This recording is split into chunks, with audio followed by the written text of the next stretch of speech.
Hello students, this is chapter number 11, Biotechnology, Principles and Processes.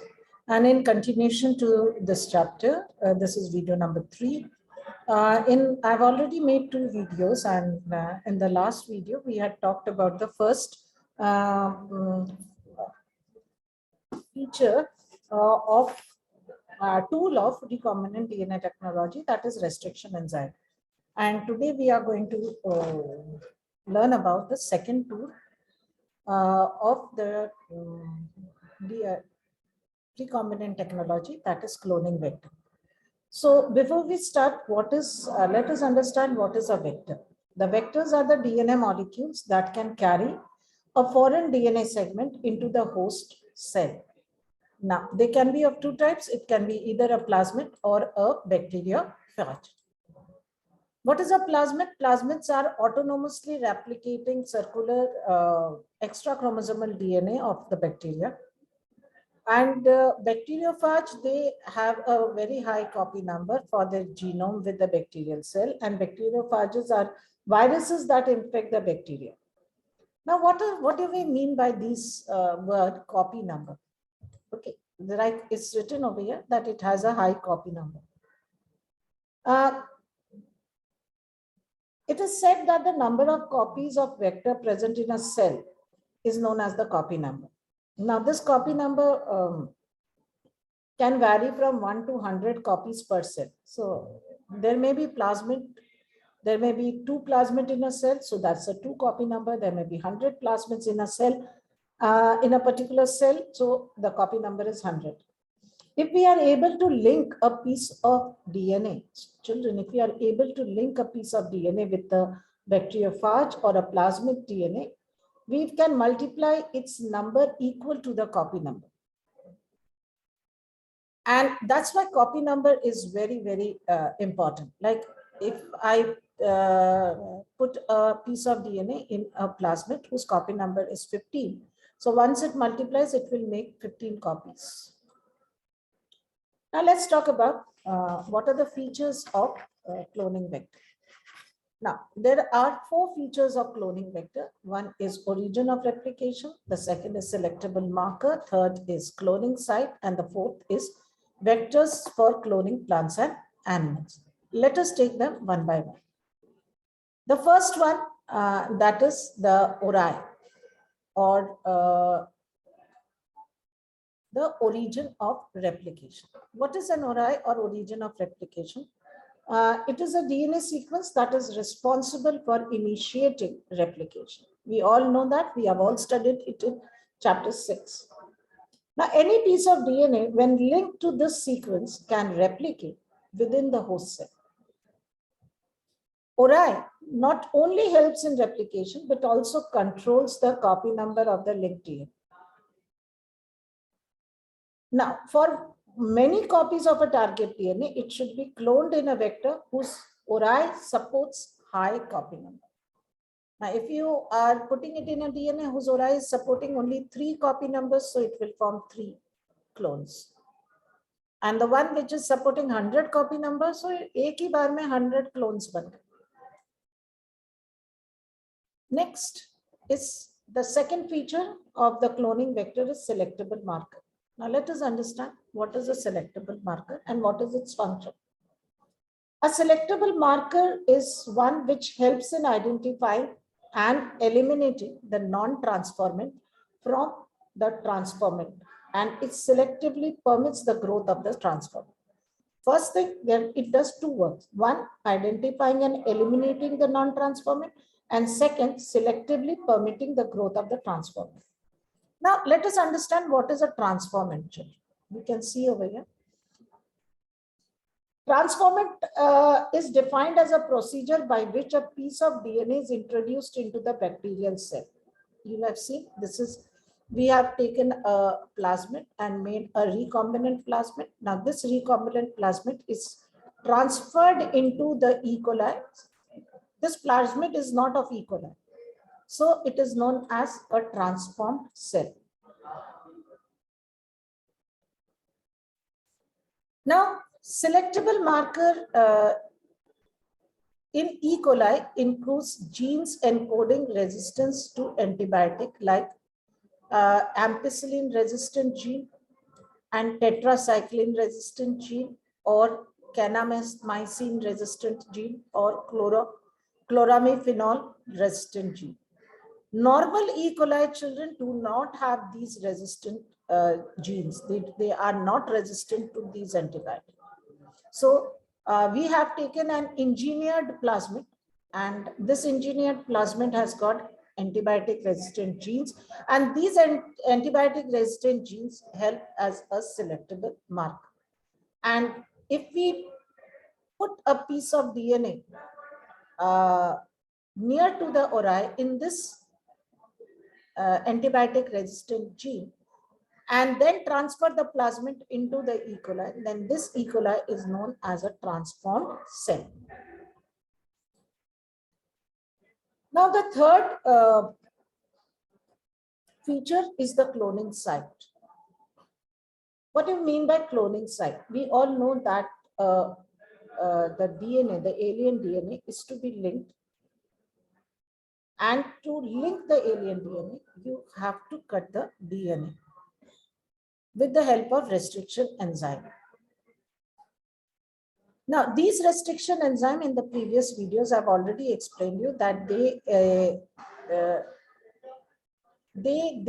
choose their own recognition sites, and they give a cut on that particular recognition site. वो अपने recognition sites को पहचानते हैं, and then they cut it from there. Now, suppose a plasmid has more than one recognition sites. Then what will that restriction enzyme do? It will cut it from all pieces, and it will the plasmid will have several fragments. And if it has got several fragments, then that will complicate the process of cloning.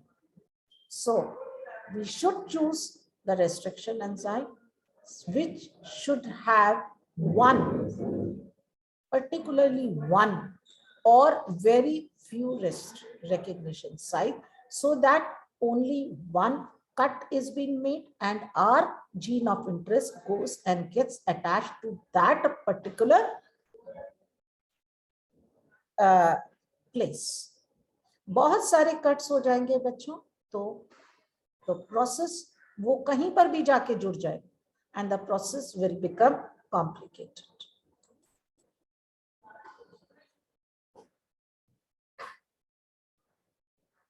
Now, generally, where do we ligate an alien piece of DNA? Alien piece of DNA is generally ligated at antibiotic resistant gene. We try to use those restriction enzyme which has got recognition sites in these antibiotic resistant gene. Like if I take BAMH1, it is going to cut over here in the tetracycline resistant gene. If I take ampicillin resistant area, then I have to take restriction enzymes like PST1, PVU1. तो वो क्या करेगा, इन restriction enzyme वाला जो area है ना resistant, वो यहाँ पे कट करेगा अगर मैं PST1 लेती हूँ. Now, ligation of a foreign DNA at BAMH1 site. Suppose I take BAMH1, so it is going to cut it at the tetracycline resistant gene over here. It's going to cut it over here, and my alien DNA will come and get attached at this position, right? So now this plasmid, this particular plasmid is now not resistant to tetracycline. Okay, it is not resistant to tetracycline, and the ligation. अब इसमें क्या होगा, हो सकता है कि वो मेरा जो desired gene है वो यहाँ आकर के attach हो जाए. If it gets attached, then we call it as a recombinant plasmid. Why? Because I have taken children BAMH1. This BAMH1 is cutting it at the tetracycline resistant portion. Now the desired gene comes and gets attached over here. Then this plasmid is known as a recombinant plasmid, but there is possibility that it does not get ligate over here. And if it does not get ligate over here, then you call it as a non-recombinant plasmid. Now let us study how a selectable marker can help in selecting transformant from a non-transformant. Now, when a foreign DNA, as I told you just now, is inserted in the tetracycline resistant area, in the previous, this I have just now told you that, let me remove these markings. Now, what did I tell you? That we have taken BAMH1, remember it, okay? And it is giving a cut at an area which is resistant to tetracycline. This is an antibiotic. So here it is being attached. Now, will the plasmid now be resistant to tetracycline? No. It will lose the tetracycline resistance because that resistant gene, tetracycline resistant gene, is being cut by our restriction enzyme, BAMH1, and the foreign DNA is being ligated over there. Now, children, the plasmid are introduced into the E. coli. Now, this plasmid, recombinant plasmid, is introduced into the E. coli. So, we get three types of cells, right? We get three types of cells. We get, first, we may get a non-transformant. Non-transformant matlab that the plasmid does not means hamara jo there is no plasmid. There is no plasmid. So there is no plasmid. Plasmid did not enter our E. coli. Plasmid did not enter the E. coli, so it's known as non-transformant. And so these E. coli are not resistant to either tetracycline or ampicillin. देखिए बेटा, हमने plasmid बना दिया, वो recombinant plasmid है. अब वो recombinant plasmid को हमें ई कोलाई में अंदर डालना है. नाउ दिस ई कोलाई में जब वो अंदर जाएगा तो वो ट्रांसफॉर्मेंट भी हो सकता है, नॉन ट्रांसफॉर्मेंट भी हो सकता है. प्लाज्मिड ई कोलाई के अंदर जाए ही ना, it may not enter, then that E. coli is non-transformant and it is not resistant to tetracycline and ampicillin. It will die in presence of tetracycline as well as ampicillin.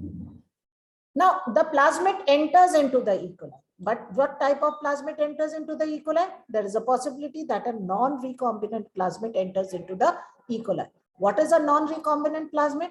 That plasmid which has not taken up the desired gene, or that plasmid whose tetracycline or tetracycline position is not cut.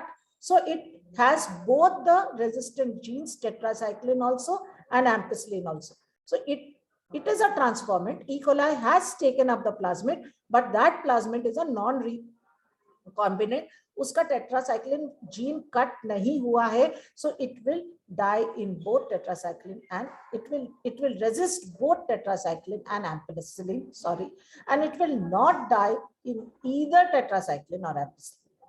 The third is a transformant with a recombinant plasmid.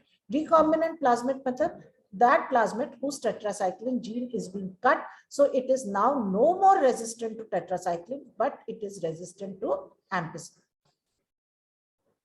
Now, the recombinant plasmid can be selected out from the non-recombinant one by plating the transformant on the ampicillin medium. Right?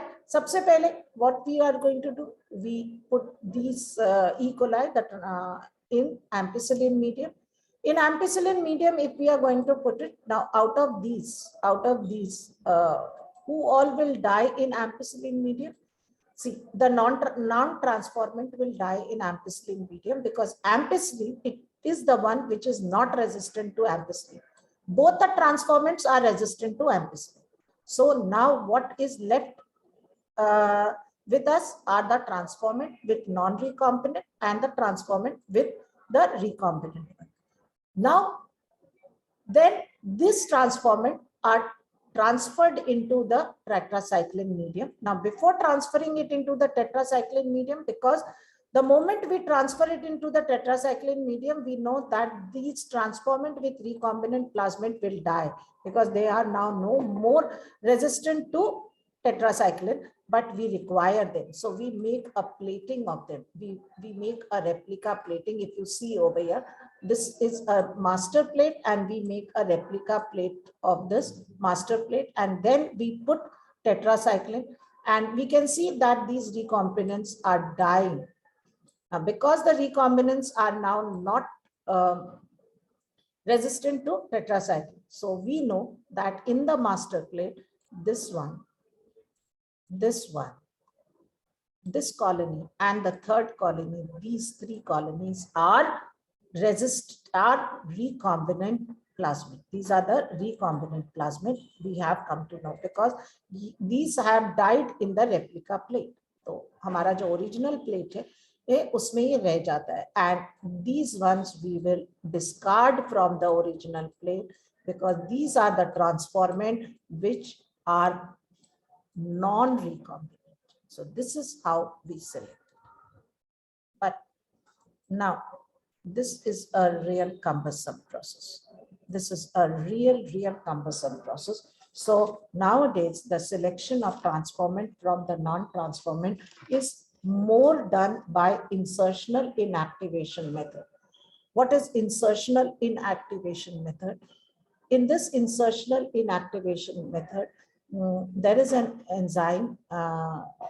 We select the recombinant due to inactivation of antibiotic. This is an alternative method where we select the recombinant on the basis of their ability to produce color in presence of chromogenic substrate. In this process, the recombinant DNA is inserted within a coding sequence of an enzyme, beta-galactosidase. There is a coding sequence of an enzyme, beta-galactosidase. We introduce our desired gene in this sequence. And when we introduce it into this sequence, what it results into inactivation of this gene, because this gene is being cut. Beta-galactosidase, this produces an enzyme. So this gene is being cut, so it becomes inactive. So that's why we call it as insertional inactivation. And in presence of chromogenic substrate, it gives a blue colored colony. Now, you can see over here, blue color as well as white color colonies. All the blue color colonies, if the plasmid in the bacteria does not have an insert, these blue color colonies are the colonies where the insert is not being taken place. And the white color colonies, these are the colonies where the insert has been taken place. So we select the white color colonies, and in this way, this is a much easier process than the previous one. Now, children, with this, I complete this video. And I'll be coming up with the next video with the fourth tool and the competent host. Thank you.